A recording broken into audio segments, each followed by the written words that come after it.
Biscuits खाओ। चलो खाओ बिस्किट। खाओ।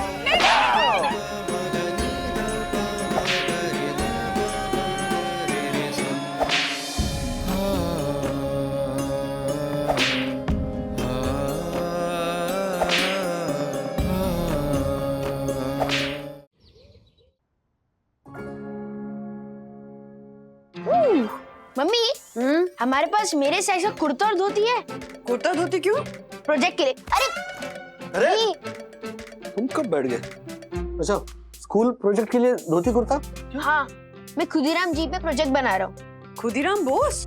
हाँ मम्मी, वो बहुत यंग फ्रीडम फाइटर थे। दादाजी ने मुझे उनके बारे में बताया।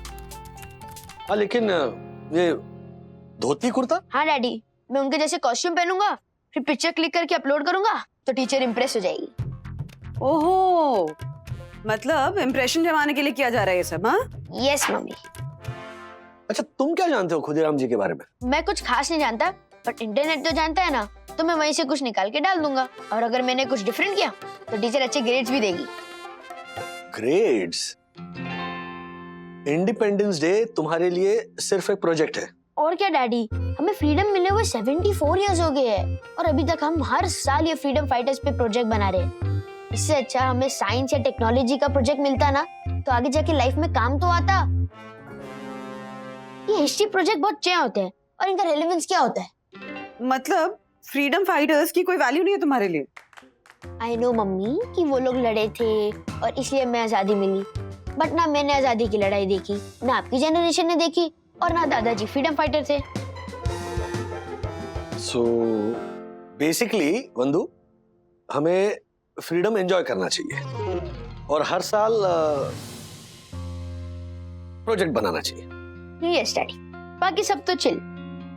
बस मुझे एक बात समझ नहीं आती कि ये जो खुदीराम जी थे, उनको बॉम्ब फेंकने की इतनी इच्छा क्यों हुई थी? He was so young, और आप लोग ही तो कहते हो कि वायलेंस इज बैड। बेटा, वो सिर्फ वायलेंस नहीं था, देश की आजादी के लिए क्रांति का धमाका था, जो चैन से सोते हुए अंग्रेजों की नींद हराम करने के लिए बहुत जरूरी था। हाँ ओके, हमें दूध, I am coming. Mama I am going down, शायद उसको प्रोजेक्ट में हेल्प चाहिए होगी। Don't forget about the kurta and dhoti, okay? I am coming. चल ब्रो आ गया। हाँ ये ले, तेरी वेटिंग, चल शुरू हो जा। अरे रुक रुक रुक, मुझे लगा तूने प्रोजेक्ट डिस्कस करने के लिए बुलाया है। ब्रो प्रोजेक्ट का जुगाड़ हो गया। कैसे? अरे वो हर्षित है ना, उसके पिछले साल वाला जो 15 अगस्त का प्रोजेक्ट था ना, हाँ उसको थोड़ा चेंज करके मैं सबमिट कर दूंगा, और जो मेरा प्रोजेक्ट है ना, वो हर्षित थोड़ा चेंज करके सबमिट कर देगा। कैसा लगा मेरा आइडिया?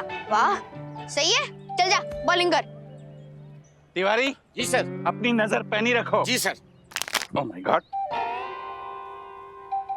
तिवारी जी सर। हम आजादी की 74वीं वर्षगांठ के करीब हैं, जी सर। पर अब तक हमें कचरे से आजादी नहीं मिली है। धिक्कार है। हाँ सर, धिक्कार है। Atharva, Atharva, I am sorry uncle, please forgive me. हाँ अंकल, वो इसकी गलती नहीं है, वो तो बस गलती चाहे किसी की भी हो, मुझे गेंद से आघात अथर्व की वजह से पहुंचा है, इसलिए सजा भी उसको मिलनी चाहिए और वो मिलकर रहेगी।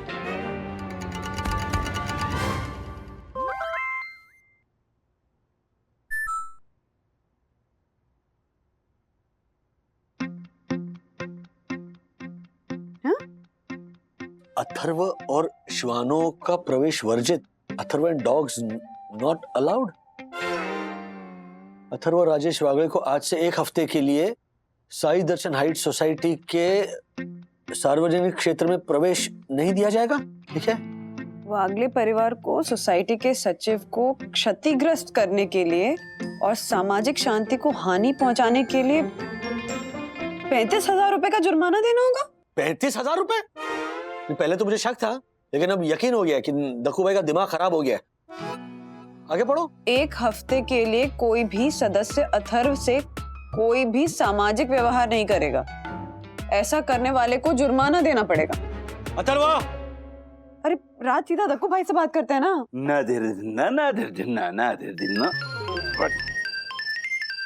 ओह माय गॉड, राजेश भाई ओ साई दर्शन हाइट सोसाइटी के ऑनरेबल सेक्रेटरी दक्षिण जोशीपुरा जी, अथर्व कम हियर। ये क्या है? 35,000 रुपए का जुर्माना। अब बच्चे की जान लोगे क्या? रूल्स मतलब रूल्स फॉलो ना करे थे फूल्स। फूल्स गो बैक टू स्कूल्स। एक बालक ने उद्दंडता की है तो उसको उसकी सजा तो मिलनी चाहिए राजेश भाई। अंकल विद्युत भी तो था वहाँ पे। पर मुझ पर प्रहार तुम्हारी गेंद से हुआ है Atharva. This is injustice. What injustice? Dakku भाई 35,000 रुपए जुर्माना कैसे देंगे हम, ये भी तो सोचिए आप। पन्ना भाभी, आप जैसी सुंदर ससील नारी को मैं एक अबोध बालक की वजह से और परेशान होते नहीं देख सकता। इसलिए आपको केवल 5,000 रुपए जुर्माना भरना पड़ेगा। डायरेक्ट? पर मेरी एक शर्त है। कैसी शर्त? अथर्व को सोसाइटी के सारे छोटे मोटे काम करने पड़ेंगे। उसे घर से बाहर निकलने से पहले मेरी आज्ञा की जरूरत होगी। और मेंबर्स की तरह आप लोग भी अथर्व से दूरी बना के रखेंगे और एक हफ्ते तक अथर्व से कोई बातचीत नहीं करेगा। तब जाके सुधरेगा ये अथर्व। क्या? यस। विद्युत, तूने बात की क्या जोशीपुर अंकल से? करने ही वाला था ब्रो, पर दक्कू अंकल ने कहा कि तुम अपने दोस्त अथर्व के बारे में कुछ भी बोलोगे ना तो तुम्हें और तुम्हारी फैमिली को दोनों को बैन कर दूंगा। क्या? विद्युत, तू अपने 25,000 के मोबाइल से ये अथर्व से बात कर रहा है? अगर दक्षेश भैया को पता चला ना तो हमें 50,000 का फाइन लगाएंगे। उतने में तो 2-2 मोबाइल आ जाएंगे तेरे। चल फोन रख। रख। सॉरी ब्रो, अब 1 वीक के बाद ही मिलेंगे। तू भी अपने रूम से बाहर मत निकलना। बाय। बिल्कुल ऐसे होता है कि नहीं? Daddy is right. Daddy is right. Daddy is right. Daddy is right. Daddy, चलो मैं चलाऊं? Bye bye. Bye bye. Daddy.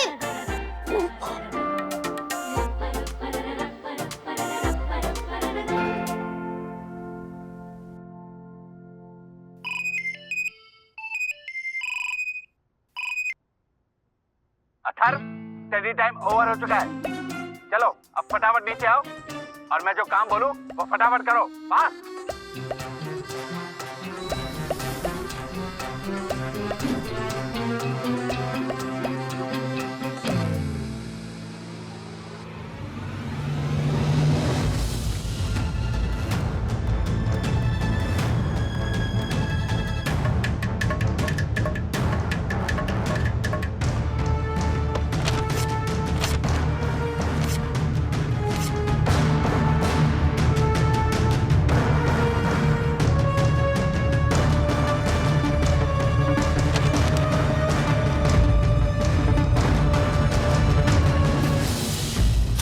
चलो अथर्व जल्दी करो, मुझे क्या देख रहे हो? फटाफट जल्दी करो ना। व्हाट? अरे इतना सा काम नहीं था, सुना ही नहीं देता। ओह माय गॉड, जल्दी जल्दी काम करो। तुम्हारे पापा ने तुम्हें इतना भी नहीं सिखाया? अब तक ये सब हुआ क्यों नहीं? इसके बाद पौधों में पानी देना है। व्हाट? आके फाड़ फाड़ के क्या देख रहे हो? और उसके बाद ये पत्तियां भी काटनी है ऐसे। जल्दी चलो चलो, फास्ट, जल्दी जल्दी जल्दी। एक्स्ट्रा पत्ती नहीं कटनी चाहिए। फास्ट, जल्दी हाथ चलाओ।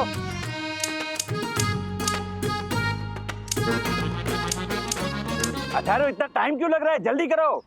अरे गमलों में मिट्टी भरनी नहीं आती, ऐसे मिट्टी डालते हैं।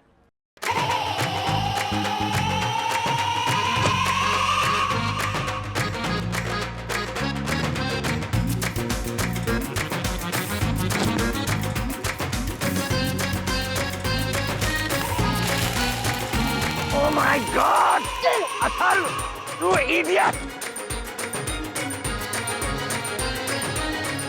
Oh my God!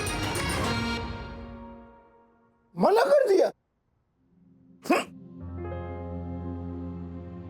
जोशीपुरा ने मुझे झंडा फहराने से मना कर दिया। राधिका, मेरा बरसों का सपना टूट गया। शांत हो जाओ, शांत हो जाओ। पापा, दक्कू भाई ने बोल दिया तो क्या कर सकते हैं। इस साल यामिनी भाभी, first lady of Sai Darshan height society, वो झंडा फहराएंगे। क्या जरूरत है तुम्हें अथर्व खामखा आर्ग्यू करने की दक्कू भाई के साथ? पनिशमेंट सह लेते ना। मतलब गलती मेरी है, उनकी कोई गलती नहीं है। अरे गलती किसी की भी हो, भुगतना तो हम सबको पड़ रहा है ना अथर्वा। और नहीं तो क्या। अब 14 अगस्त को हमारे घर पर ग्रैंड रिहर्सल होने वाली है। प्लीज आसपास भी भटकना मत। चुपचाप अपने कमरे में अपनी पनिशमेंट सहना, तभी जाकर सब ठीक होगा। सब ठीक हो जाएगा। वहां पे जोशीपुर अंकल ने मुझे इतनी गलत पनिशमेंट दी थी, यहाँ पे दादाजी रो रहे और अब बोल रहे सब ठीक हो जाएगा। सब ठीक हो जाएगा, मैं फुट।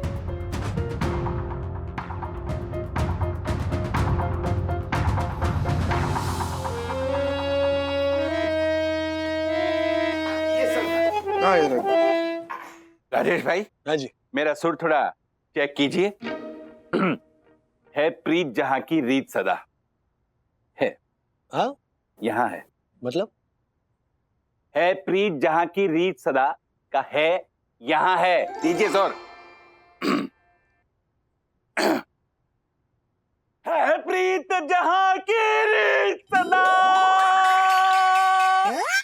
है प्रीत जहां की रीत सदा, मैं गीत वहां के गाता हूँ। भारत का रहने दीजिए, भारत का रहने वाला हूँ, भारत की बात सुनाता हूँ। ओहो ओहो ओहो। वो आजादी की लड़ाई में अगर इनके गाने का प्रोग्राम रखते ना तो अंग्रेज ऐसे ही देश छोड़कर भाग जाते हैं इनके गाने के डर से। लेकिन राजेश भाई अभी क्या करेंगे? ये झालर ऐसे गधे की तरह गाएगा तो जूते पड़ेंगे हमें। तो प्रोग्राम खराब होगा वो अलग, सोचना पड़ेगा। इनसे बेटर तो अथर्व गाएगा, वो भी बिना रिहर्सल के।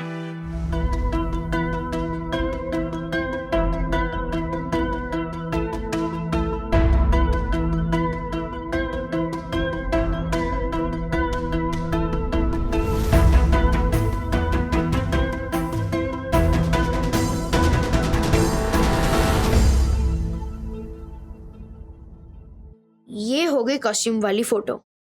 अब मेरा प्रोजेक्ट खत्म हो जाएगा। सुनो भाइयों और बहनों, कितना स्ट्रेंज है, मेरे घर पे फंक्शन है और मैं ही अटेंड नहीं कर सकता।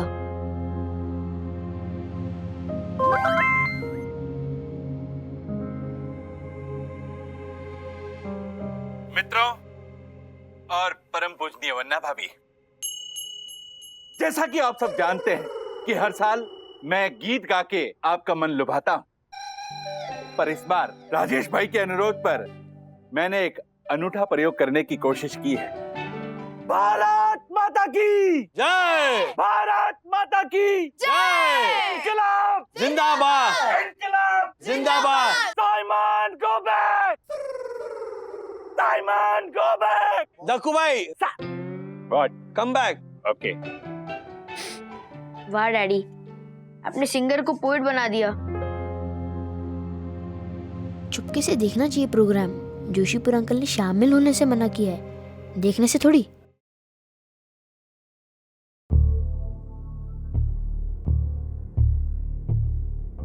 रहम कीजिए भाई बाप, रहम कीजिए। अगर लगान नहीं दिया तो रहम नहीं, खौड़े मिलेंगे। खौड़े, खौड़े, खौड़े। लेकिन मानिए हमारे पास बस इतना ही अनाज है। इतना सा? तुम लोग ठीक से काम नहीं करते है? काम चोर, तुम लोग काम चोर।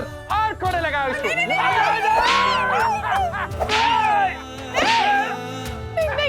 माफ कर दीजिए मालिक, माफ कर दीजिए। सच कह रहे, घर में अनाज का एक दाना तक नहीं है, माफ कर दीजिए। अनाज नहीं है तो बिस्किट खाओ, चलो खाओ बिस्किट। खाओ।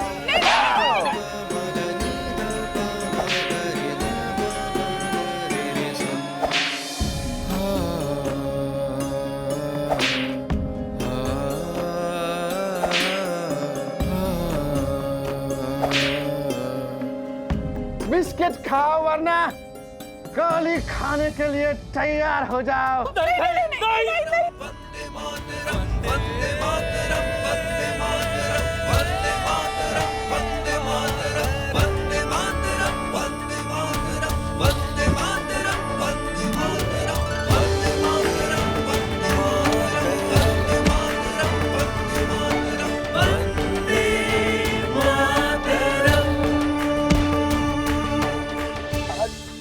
मैं तुम्हें मार दूंगा। अथर्व, अथर्व, अथर्व अथर्व हेलो अथर्व, ये नाटक है। ये वो हर्षद अंकल है। वो देखो, ये दक्कू अंकल है। ये अंग्रेज नहीं है। ये देखो, ये सब अपने लोग बैठे हैं। देखो दादा दादी है।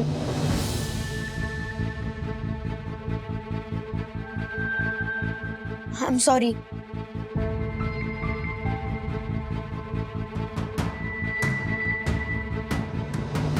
देखा तुमने?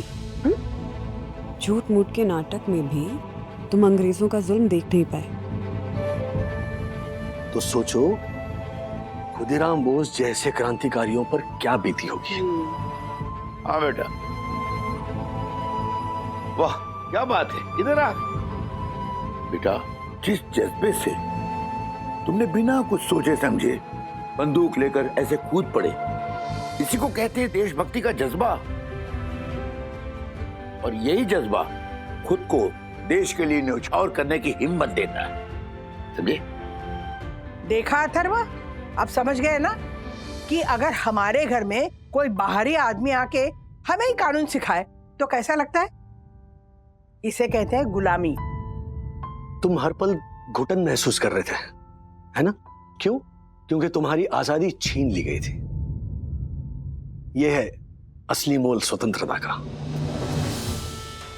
जिसकी रक्षा करने के लिए हमारे फौजी भाई हर पल किसी भी मौसम में सरहदों पे अपनी जान की बाजी लगाते रहते हैं। क्योंकि कोई भी हमारी देश की तरफ आंख उठाकर ना देख सके। यस मम्मी डैडी, मैंने आजादी पे प्रोजेक्ट तो बना लिया है, बट अब मुझे समझ में आ गया कि हमें हर साल आजादी पे जश्न क्यों मनाना चाहिए। क्यों? क्योंकि हमें जीने के लिए जितनी हवा और पानी की जरूरत है ना, उतनी आजादी की भी। वाह। और इसके लिए ना बहुत से लोगों ने बलिदान दिया है, और इसीलिए इस आजादी की इज्जत करनी भी उतनी ही जरूरी है। तुम्हारे मुंह से यही बात मैं सुनना चाहता था, सीरियसली। हाँ, वरना हमारी सारी मेहनत बेकार हो जाती। यानी मैं समझा नहीं। पढ़ाना था तुम्हें एक अहम सबक, इसीलिए खेलना पड़ा हमें एक नाटक। Thank you. वरना भाभी, कैसा लगा मेरा अभूतपूर्व अभिनय? भूत जैसा। व्हाट? पीछे। बहुत बढ़िया था दक्कू भाई। थैंक यू वरना भाभी। बट आई मस्ट से कि नाटक बहुत अच्छा था, जैसे कि हिस्ट्री का कोई अलग ही लेसन पढ़ लिया हो। इसीलिए इतिहास जानना बहुत जरूरी है, ताकि हम इतिहास दोहराए नहीं, बल्कि नया इतिहास बनाए। और हमारा गौरवशाली इतिहास ही वो अहम कड़ी है जो हमारी इस पीढ़ी को आने वाली पीढ़ी के साथ जोड़ता है। अंकल, मतलब कल दादाजी ही झंडा लहराएंगे ना? ऐसे और भी मजेदार वीडियो के लिए हमारे चैनल को लाइक, शेयर और सब्सक्राइब करें।